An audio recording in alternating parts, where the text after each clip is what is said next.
बेटा आज हम 11th क्लास की फिजिक्स स्टार्ट कर रहे हैं। 11th क्लास की फिजिक्स जो पहली चैप्टर है वो फिजिकल वर्ल्ड है, ठीक है। लेकिन फिजिकल वर्ल्ड से ज़्यादा क्वेश्चंस आपके कहीं पे भी नहीं आते हैं। ना आपके 11th स्कूल एग्जाम्स के लिए इंपॉर्टेंट होंगे, ना ही जेई के लिए इंपॉर्टेंट होंगे, ना ही नीट के लिए इंपॉर्टेंट होंगे। तो हम यहाँ पे अपनी क्लास स्टार्ट करते हैं आज यूनिट एंड मेजरमेंट्स है। तो हम बेसिक फिजिक्स पढ़ेंगे इसमें हम ये पढ़ेंगे कि फिजिक्स क्या होता है, व्हाट इज फिजिक्स, और फिजिक्स को पढ़ने के लिए हम किन चीज़ों की मदद लेते हैं, how do we study physics. तो सबसे पहले बेटा हम आ जाते हैं कि फिजिक्स क्या है। अगर आप ये समझने की कोशिश करेंगे कि फिजिक्स क्या है तो मैं आपको बतलाता हूं। देखिए, ये मैंने कुछ लिखा है और आपको दिख पा रहा है। ये आप क्यों देख पा रहे हैं? Because of a phenomena called reflection of light. एक फेनोमेना है रिफ्लेक्शन ऑफ लाइट जिसके कारण आप चीजों को देख पाते हैं, ठीक है। मैं बोल रहा हूं, आप सुन पा रहे हैं। Propagation of sound, sound propagate कर रहा है, आपके ईयर्स तक साउंड पहुंच रहा है वाइब्रेशन ऑफ एयर मॉलिक्यूल्स के कारण, ठीक है। ये पेन को मैं अगर यहां से ड्रॉप करूंगा तो ये नीचे की तरफ जाएगा, ना ही ऊपर की तरफ जाएगा। ये नीचे ही क्यों जा रहा है? ये नीचे इसलिए जा रहा है क्योंकि इस पेन पे एक ग्रेविटेशनल फोर्स लग रहा है, और हम ग्रेविटेशनल फोर्स फिजिक्स में पढ़ते हैं। तो बेसिकली बेटा फिजिक्स हमारे आसपास जितनी भी चीजें हो रही है उनको डिफाइन करता है, या फिर जितनी भी चीजें हो रही हैं वही फिजिक्स है। तो anything occurring around us is physics, या फिर हम ये कह सकते हैं the study of nature and natural phenomena is called physics. The study of nature and natural phenomena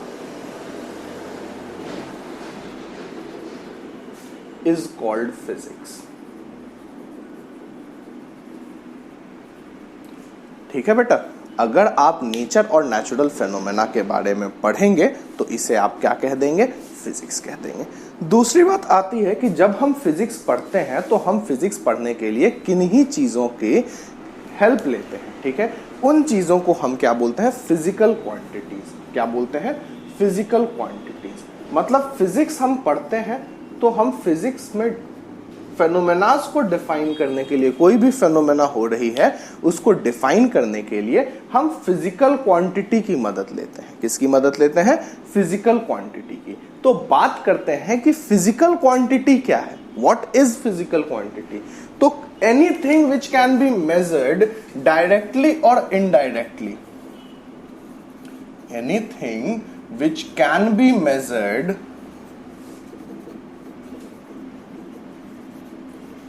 directly or indirectly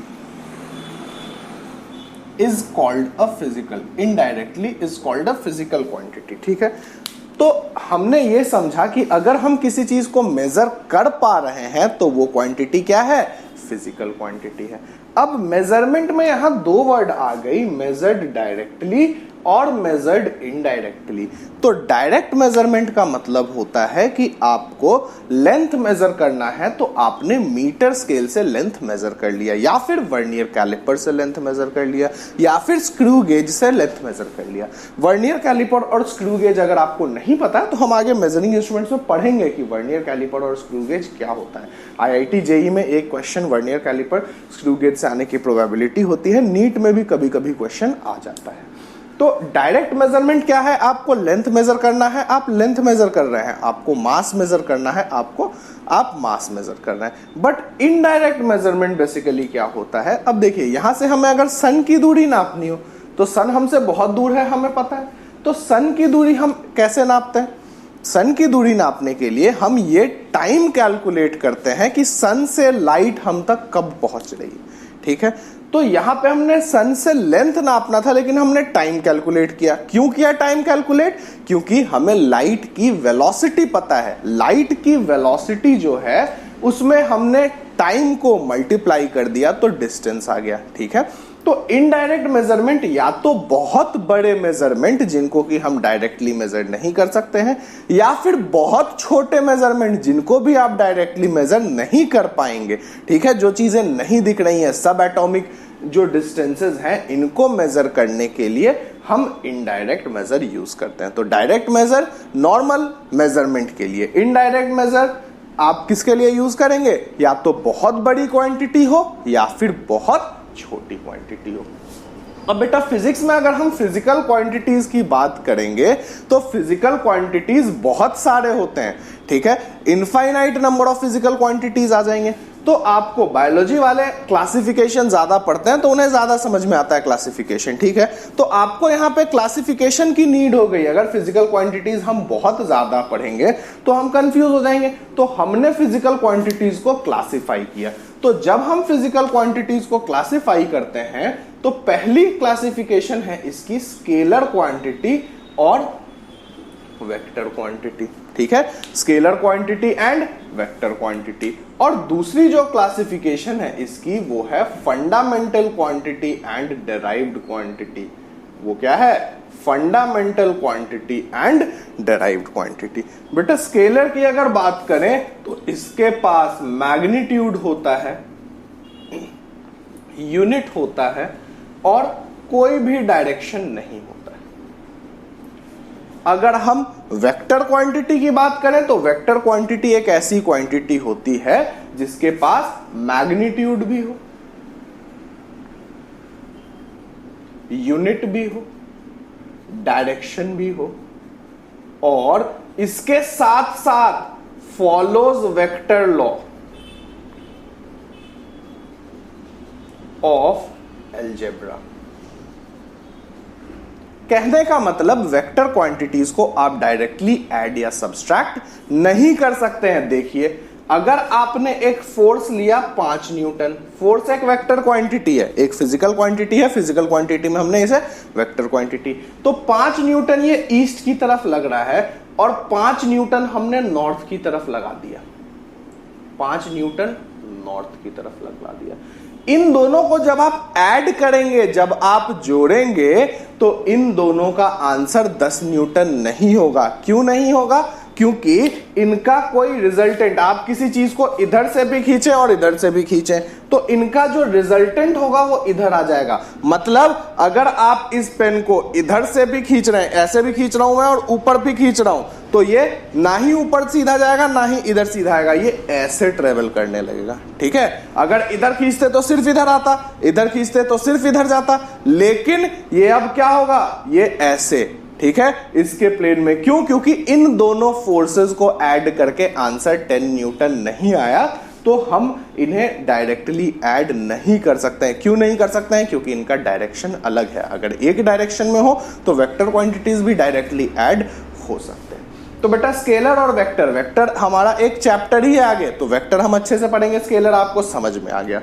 हम अभी इंटरेस्टेड हैं इस क्लासिफिकेशन में, fundamental quantities and derived quantities. Fundamental quantity क्या होता है और डेराइव्ड क्वांटिटी क्या होता है। तो चलिए बात करते हैं पहले हम फंडामेंटल क्वांटिटी की। आखिर फंडामेंटल क्वांटिटी क्या है, फंडामेंटल क्वांटिटी हमने क्यों बनाया। तो फंडामेंटल क्वांटिटी जैसे ही आपने बोला तो फंडामेंटल मतलब ही आपको समझ में आ रहा है, ये क्या होंगे? Basic quantities. फंडामेंटल क्वांटिटीज क्या होंगे?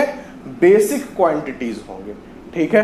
पहले हमारे पास कितने फंडामेंटल क्वांटिटीज है? ओनली 7, सिर्फ 7 क्वांटिटीज है, ठीक है। पहले जो थे ये 3 थे, अर्लियर 3 क्वांटिटीज, अभी 7 है, पहले सिर्फ 3 ही थे।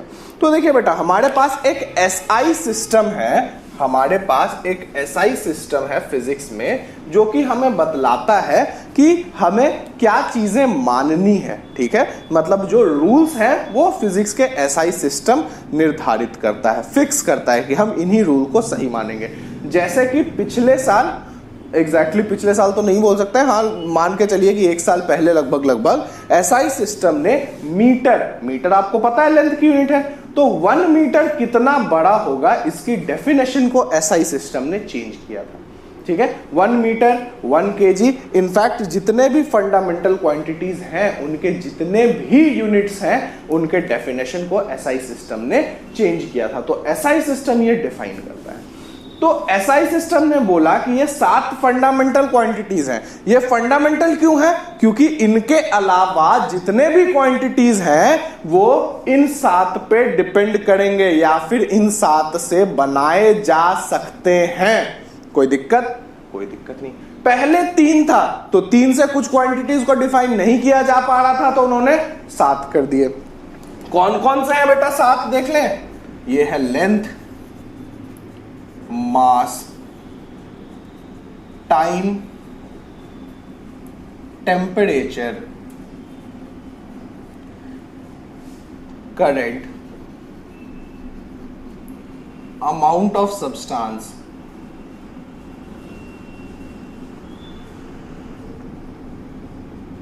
और ल्यूमिनस इंटेंसिटी।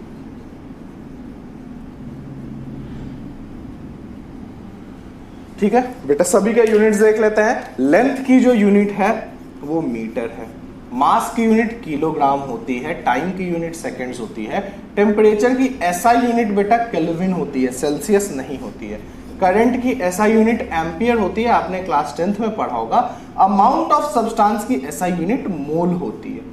ठीक है, जो आप मोल पढ़ते हैं केमिस्ट्री में, क्लास 9th में आपने मोल पढ़ा होगा केमिस्ट्री में, वो अमाउंट ऑफ सब्सटेंस की यूनिट होती है। और ल्यूमिनस इंटेंसिटी एक नया क्वांटिटी है जिसकी यूनिट क्या होती है? कैंडेला। ल्यूमिनस इंटेंसिटी को भी हम आगे देखेंगे, अभी आप सिर्फ इतना समझिए कि luminous intensity is one of the fundamental quantities having unit candela. ठीक है, अब हम जब आगे बढ़े तो हमने ये बोल दिया कि इनके जो यूनिट्स होंगे ये फंडामेंटल क्वांटिटीज हैं, तो फंडामेंटल क्वांटिटीज की जो यूनिट्स होंगी उन्हें हम क्या बोलेंगे? Fundamental units. तो फंडामेंटल क्वांटिटी में बस इतनी चीजें पता होनी चाहिए। अब अगर हम बात करें डिराइव्ड क्वांटिटी की, किसकी बात करें? डिराइव्ड क्वांटिटी की। तो डिराइव्ड क्वांटिटी क्या है? Made up of fundamental quantities. Fundamental quantity से ये बनाए जा सकते हैं। ठीक है, यहां पे सिर्फ 7 है तो डिराइव्ड क्वांटिटी कितने हो जाएंगे? इनफाइनाइट। पहले भी इनफाइनाइट थे, बाद में भी इनफाइनाइट रहेगा। इसमें एसआई सिस्टम ने कोई चेंज नहीं किया, क्योंकि 7 को छोड़कर जितनी भी क्वांटिटीज है कहां जाएंगी? डिराइव्ड क्वांटिटीज में। अब यहां पे समझने वाली बात है कि हम 2 फंडामेंटल क्वांटिटी लेते हैं। 5 मीटर मतलब ये क्या है? लेंथ है, प्लस 5 मीटर क्या है? लेंथ, मतलब ये भी लेंथ है। और हमने लेंथ में क्या ऐड कर दिया? बेटा लेंथ ऐड कर दिया तो आंसर आ गया 10 मीटर। 10 मीटर भी क्या है? लेंथ है। तो 2 फंडामेंटल क्वांटिटीज का जो एडिशन है, 2 सेम फंडामेंटल क्वांटिटीज का एडिशन, लेंथ प्लस लेंथ क्या देगा? फंडामेंटल क्वांटिटी ही देगा। तो बेटा यहां पे ये ध्यान रखना है कि addition of fundamental quantities does not gives derived quantity. अगर 2 अलग फंडामेंटल क्वांटिटी कर दें, यहां 5 kg कर दें, तो ये मास हो गया बेटा।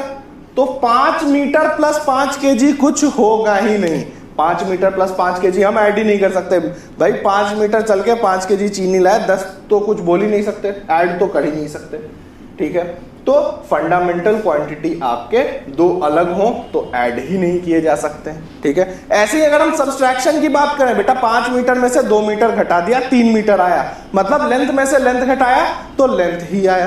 तो हमें क्या पता चला कि addition and subtraction of fundamental quantities does not gives us derived quantity. लेकिन क्या देगा? अगर हम मल्टीप्लाई या डिवाइड करें, फंडामेंटल क्वांटिटी को आपस में क्या करें? मल्टीप्लाई करें या डिवाइड करें, तो हमारे पास क्या आएगा? Derived quantity. तो कैसे आता है? By, only by multiplication and division of fundamental quantity.